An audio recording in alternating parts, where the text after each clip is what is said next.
നമസ്കാരം. പങ്കാളിത്ത പെൻഷൻ പിൻവലിച്ച് പകരം അഷ്വേർഡ് പെൻഷൻ കൊണ്ടുവരും എന്നൊരു വാർത്ത ചിലപ്പോൾ നിങ്ങൾ കേട്ട് കാണും. ജീവനക്കാരുടെ കയ്യിൽ നിന്ന് വിഹിതം കട്ട് ചെയ്യുന്ന, ജീവനക്കാരുടെ ശമ്പളത്തിൽ നിന്ന് വീതം പിടിക്കുന്ന എല്ലാ പദ്ധതിയും പങ്കാളിത്ത പെൻഷൻ പദ്ധതി തന്നെയാണ്.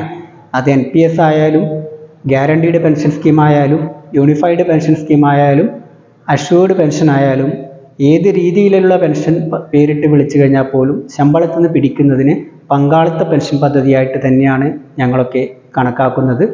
SNBSCയുടെ നിലപാട് KSR പാർട്ട് 3 കേരളത്തിലെ മുഴുവൻ ജീവനക്കാർക്കും പുനഃസ്ഥാപിക്കുക എന്നുള്ളതാണ്.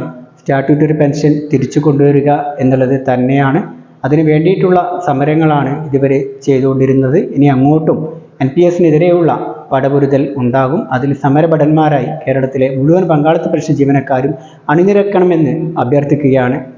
പങ്കാളിത്ത പെൻഷൻ ഇല്ലാത്ത ഒരു സിവിൽ സർവീസ് സ്വപ്നം കണ്ടുകൊണ്ട് ആശങ്കകളില്ലാതെ ജോലി ചെയ്യുവാൻ നമുക്കേവർക്കും ആവട്ടെ.